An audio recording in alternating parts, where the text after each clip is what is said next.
हमने पार्लियामेंट में मुद्दे उठाने की कोशिश की, लोकसभा में, राज्यसभा में हमने भाषण देने की कोशिश की, नोटबंदी पे, गलत जीएसटी पे, किसान बिल पे, जो चाइना हिंदुस्तान की जमीन ले गया है, 2000 स्क्वायर किलोमीटर ले गया है उस पे, मगर हमें लोकसभा में बोलना नहीं दिया। जैसे ही हम बोलने की कोशिश करते थे, माइक ऑफ कर दिया जाता था। मैंने भाषण के शुरुआत में आप सबसे कहा, प्रेस के हमारे जो मित्र हैं उनका यहां मैंने स्वागत किया, मगर इनका भी काम लोकतंत्र की रक्षा करने का होता है। टीवी पे, अखबारों में, मैगजीन्स में सच्चाई रखने का इनका काम होता है। पिछले प्रेस कॉन्फ्रेंस में मैंने इनसे सवाल पूछा, प्रेस वालों से सवाल पूछा, आमतौर से ये पूछते हैं। मैंने पूछा, भैया एक बात बताओ, आप नरेंद्र मोदी जी का चेहरा 24 घंटे दिखाते हो, आप ऐश्वर्या राय जी की बात करते हो,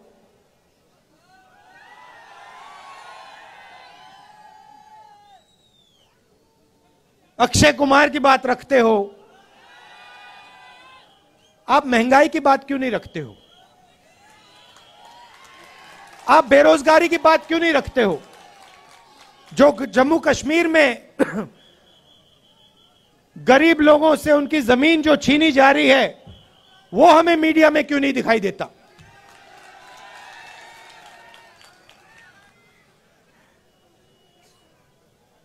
जो कश्मीरी पंडितों के साथ यहां सरकार अन्याय कर रही है।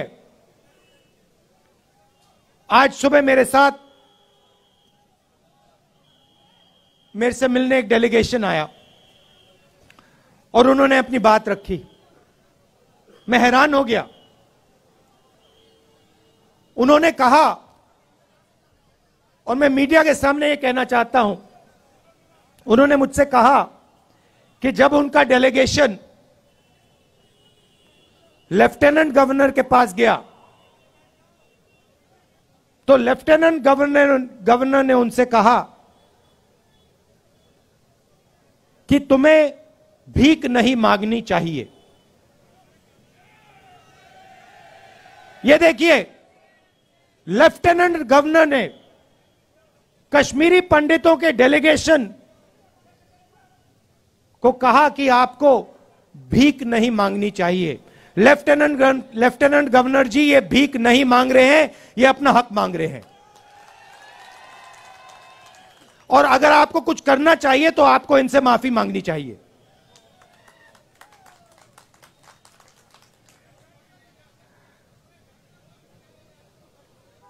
यहां पे जम्मू कश्मीर में मैं आया, अभी जम्मू में चल रहा हूं, और यहां पे आपके लोग मुझसे मिल रहे हैं। माताएं, बहनें, युवा, बच्चे, किसान सब मिल रहे हैं। यहां आते हैं, सड़क पे आते हैं, मेरे साथ चलते हैं और अपने दिल की बात रखते हैं। दो तीन चीजें मैं, जो वो मुझे कह रहे हैं, मैं आपको कहना चाहता हूं। वो आप जानते हो, मगर मैं दोहरा देता हूं। सबसे पहले मुझे कहते हैं कि जम्मू में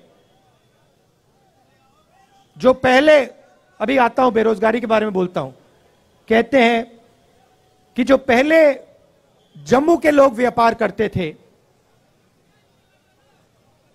जम्मू कश्मीर को जम्मू कश्मीर के लोग चलाते थे, आज बाहर के लोग जम्मू और कश्मीर को चला रहे हैं। और हमारा जो हक है, हमारी जो आवाज है, उसको एडमिनिस्ट्रेशन सुनता नहीं है। सारा का सारा ट्रेड बाहर के लोग कर रहे हैं, जम्मू कश्मीर के लोग देखते रह गए। पहली बात। दूसरी बात, हिंदुस्तान में सबसे ज्यादा बेरोजगारी जम्मू कश्मीर में है और जम्मू में है। तो यहां पे स्टूडेंट्स पढ़ाई करते हैं, कोई इंजीनियर बनना चाहता है, माता पिता शिक्षा के लिए पैसा देते हैं, कोई डॉक्टर बनना चाहता है, कोई लॉयर बनना चाहता है, कोई आर्मी में जाना चाहता है। पढ़ाई करने के बाद पता लगता है कि इस प्रदेश के लोग, प्रदेश के युवा लॉयर, डॉक्टर, इंजीनियर नहीं बन सकते हैं।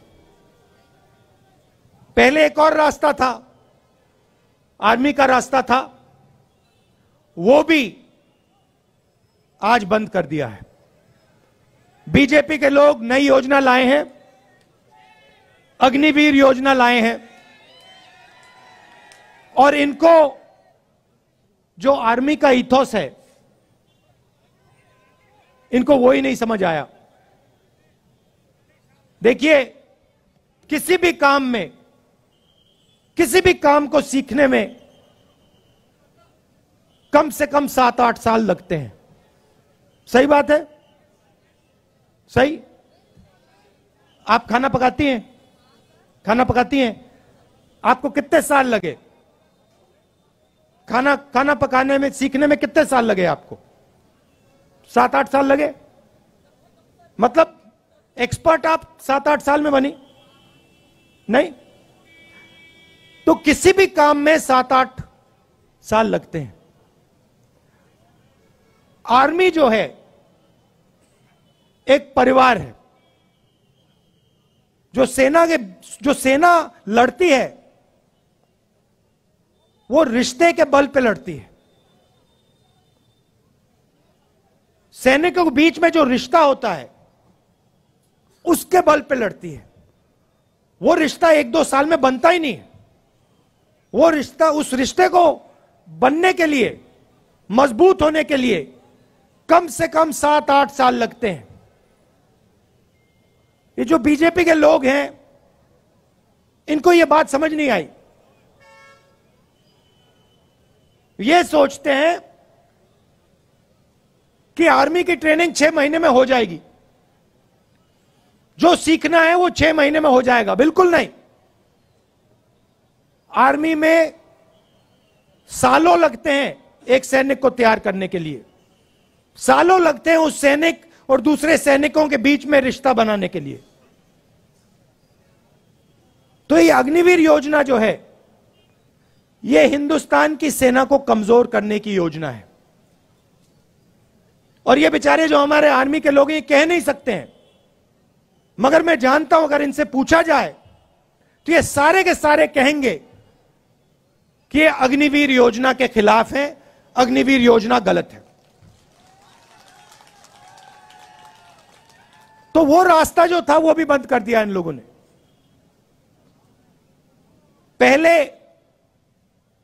युवा आर्मी में जाता था, 15 साल की उसकी सर्विस होती थी, उसके बाद उसको पेंशन मिलती थी। अग्निवीर योजना में 4 साल की सर्विस होगी, उसके बाद सैनिकों को घर भेज दिया जाएगा, उनको कोई पेंशन नहीं मिलेगी। तो ये जो देश का आर्मी के साथ रिश्ता है, इससे खिलवाड़ कर रहे हैं। देश ने कहा था, देश हर सैनिक से कहता है कि हम आपसे 15 साल मांगते हैं, उसके बाद हम आपकी पूरी जिंदगी आपको पेंशन देंगे, आपकी इज्जत करेंगे, आपकी रिस्पेक्ट करेंगे, आपकी रक्षा करेंगे।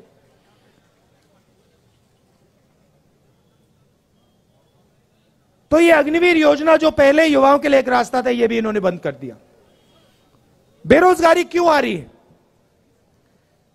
क्योंकि सरकार चुने हुए 2-3 उद्योगपतियों के लिए काम कर रही है। ये देखो, यहां पे आपका पूरा का पूरा व्यापार जो भी आप करते हो, सारा का सारा उन्हीं 2-3 उद्योगपतियों के हाथ चला जाएगा। सच्चाई है। और नरेंद्र मोदी जी ने आपसे कहा था कि देखिए, नोटबंदी काले धन के खिलाफ योजना है। काला धन मिट गया क्या? नहीं मिटा ना। भाई और बहनों, नोटबंदी और गलत जीएसटी योजनाएं नहीं है, ये हथियार हैं। ये छोटे व्यापारियों को, स्मॉल और मिडिल साइज बिजनेस वालों को मारने के, खत्म करने के हथियार हैं। और सच्चाई ये है कि इस देश को रोजगार सिर्फ ये लोग दे सकते हैं।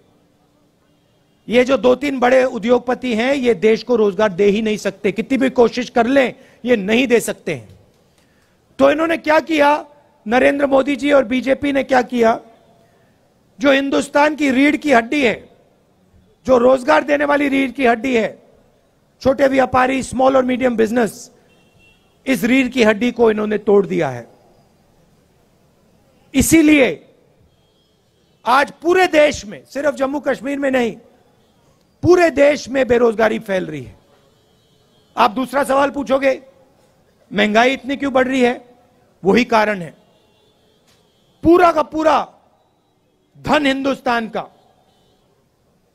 2-3 उद्योगपतियों के जेब में जा रहा है। पहले पेट्रोल का दाम क्या होता था? आज कितना है? 100 रुपए। तो जब आपके जेब में से जो 50 रुपए निकल रहे हैं, वो कहां जा रहे हैं? हवा में तो गायब नहीं हो रहे, कहीं ना कहीं तो जा रहे होंगे। क्या वो छोटे व्यापारियों की जेब में जा रहे हैं? नहीं। किसानों की जेब में जा रहे हैं क्या? नहीं। बेरोजगार युवाओं की जेब में जा रहे हैं क्या? नहीं। ये गैस सिलेंडर के दाम बढ़ रहे हैं, उसका पैसा कहां जा रहा है? वो भी 3-4 लोगों के पास। अभी यहां पे आपका सेब आते हैं, सेब बिकते हैं, फायदा किसको जाएगा देख लेना। तो पूरा का पूरा धन, देश का पूरा का पूरा धन 3-4 लोगों के हाथ में जा रहा है, और बाकी हिंदुस्तान बेरोजगारी, महंगाई का सामना कर रहा है। इसलिए हमने ये यात्रा कन्याकुमारी से कश्मीर तक शुरू की, और इसमें आपने हमारी जबरदस्त मदद की है। आप ये मत सोचिए कि 3500 किलोमीटर चलना आसान है। यह आसान काम नहीं है। जब हमने शुरू किया था, हमने सोचा कि ये देखो काफी मुश्किल काम है, मगर चलने के बाद पता लगा ये तो आसान है, कोई मुश्किल नहीं है इसमें।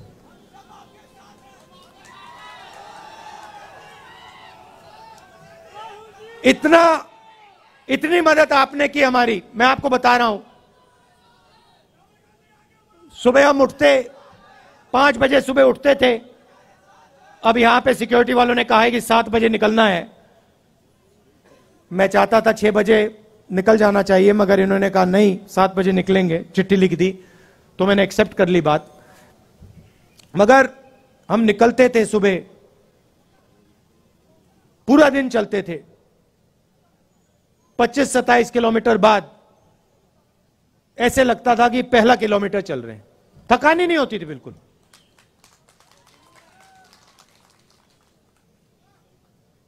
पूरा अपने पूरी मदद की, पूरी शक्ति डाली, प्यार दिया यात्रा को। किसी को चोट लगती थी, आप एकदम उठा लेते थे, मदद करते थे। काफी लोगों को चोट लगी, अस्पताल जाना पड़ा, आपने एकदम मदद की। हमारे यात्री समर्थन, आपको जो आपका स्टेटहुड है उसको रीइंस्टेट करने में पूरा हम दम लगा देंगे। आपने इतना प्यार दिया, दिल से आपका मैं धन्यवाद करना चाहता हूं।